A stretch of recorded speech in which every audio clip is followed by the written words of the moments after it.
Morning दोस्तों। तो मैं आज आप लोगों को बताने आया हूँ कि देखिए इंश्योरेंस में एक बहुत बड़ा स्कैम चल रहा है। फिलहाल ये हो रहा है कि मतलब आप लोग इंश्योरेंस करवा ले रहे हैं, पर किसी किसी रीजन से इंश्योरेंस में आप लोगों का अमाउंट रिफंड हो जा रहा है। वो स्कैम किस में चल रहा है मैं अभी बताता हूँ। वो हो रहा है आपका फोन पे में, पेटीएम में, इन सभी से आप लोग जो इंश्योरेंस करते हैं उसमें आप लोगों का अमाउंट रिफंड हो जा रहा है। किसी किसी में जीएसटी अमाउंट कट के आ रहा है, किसी किसी में 50% कट के आ रहा है। ये बहुत सारे लोगों का मेरे पास सवाल आया हुआ है कि ऐसा क्यों हो रहा है, उन लोग का पॉलिसी एक्टिव नहीं हो पा रहा है, उन लोग का पॉलिसी वाहन पे नहीं जा रहा है।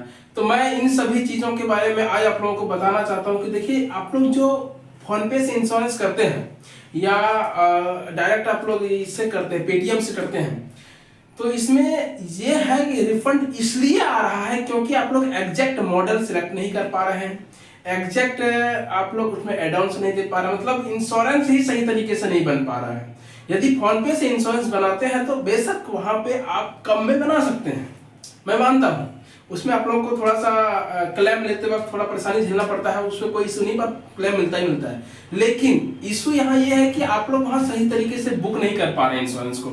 जब तक सही तरीके से फोन पे में इंश्योरेंस बुक नहीं कीजिएगा, पेटीएम में इंश्योरेंस बुक नहीं कीजिएगा, तब तक आप लोगों का सही पॉलिसी नहीं बनेगा, और सही पॉलिसी नहीं बनेगा तो फिर वाहन पे भी नहीं जाएगा, और वो आपका लास्ट में ये होगा कि या तो जीएसटी का अमाउंट कटेगा या कुछ, या 70% मिलेगा, 30% कट जाएगा, 10% कट जाएगा, जीएसटी कट जाएगा। इस तरह होकर के आपका अमाउंट रिफंड हो जाएगा और आपका पॉलिसी भी एक्टिव नहीं होगा। तो इन सभी चीज़ों से बचिए। यदि आप चाहते हैं कि इंश्योरेंस फोन पे या पेटीएम से ही करना है तो उससे पहले रिसर्च कीजिए, किस तरह से किया जाता है, क्या किया जाता है, कौन से मॉडल्स कैसे सिलेक्ट होते हैं, एडवांस कैसे सिलेक्ट होते हैं, उन सभी चीज़ों को अच्छे से जानिए, उसके बाद कीजिए। नहीं तो आप मेरे कॉन्टैक्ट नंबर 7903429148 पे कॉन्टैक्ट कर सकते हैं। मैं यहाँ से आपको अच्छा इंश्योरेंस पॉलिसी सजेस्ट करूंगा, आपको जिस रेट पे चाहिए उस रेट पे दूंगा। आप जिस रेट पे बोल रहे हो उस रेट पे कौन कौन सा एडवांस है वो भी मैं बताऊंगा, क्लेम के लिए क्या प्रोसेस है वो भी बताऊंगा, क्लेम करते वक्त मदद भी करूंगा।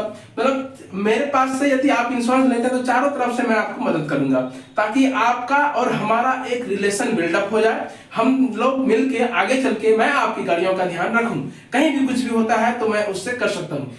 ये सब बताने के पीछे मकसद ये नहीं है कि मैं कह रहा हूं हम ही से कीजिए, आप किसी से भी कीजिए। यदि आप पॉलिसी सही से करवाते हैं तो आपको आगे चल के कभी भी भविष्य में परेशानी नहीं होगा। और यदि आप पॉलिसी गलत कराते हैं, चाहे वो कितना प्रोफेशनल हो, यदि पॉलिसी गलत होता है तो फिर आगे चल के आपको झेलना ही पड़ेगा। 2-3 चीज मैं आप लोगों को क्लियर कर देना चाहता हूं कि आप पॉलिसी कहीं से भी बनाए, हमसे बनाए, किसी से बनाए, 2-3 चीज एकदम ध्यान रखना है। यदि आपने छोटा मोटा कुछ भी क्लेम लिया है तो उनको बताना है कि हाँ हमने प्रीवियस ईयर पॉलिसी में क्लेम लिया है। इंश्योरेंस बनाते वक्त प्रीवियस ईयर पॉलिसी दिया कीजिए, क्लेम लिए हैं बताया कीजिए। ये बहुत बड़े फैक्ट होते हैं, क्योंकि आगे चल के आपकी गाड़ी में यदि किसी तरह का क्लेम आता है तो वो सभी चीजों का क्लेम अप्रूवल करवाने में ये सारी चीज मदद करती है। और एक चीज जैसे होता है कि बाइक का इंश्योरेंस नहीं करते हैं, फिर आप लोग जब बाइक हो जाता है, एक्सीडेंट हो जाता है या कुछ होता है, उसके बाद कहते हैं कि पॉलिसी करवा लीजिए। क्यों करवाऊं मैं आपका पॉलिसी, जब आप पहले ही इंश्योरेंस मतलब पहले आप अवेयर नहीं थे या फिर कुछ अमाउंट लग रहा था 1000, 1200, 1500 के लिए नहीं करवाए, अभी जब आप फेरे में पड़ गए हैं और कह रहे हैं कि इंश्योरेंस करवा दीजिए, क्यों करवाऊं। इन सभी चीजों से आप लोग थोड़ा बचिए। 1000, 1200 के लिए काहे परेशान होते हैं, ठीक है।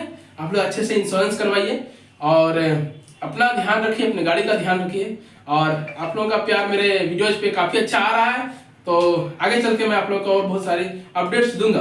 बहुत बहुत धन्यवाद।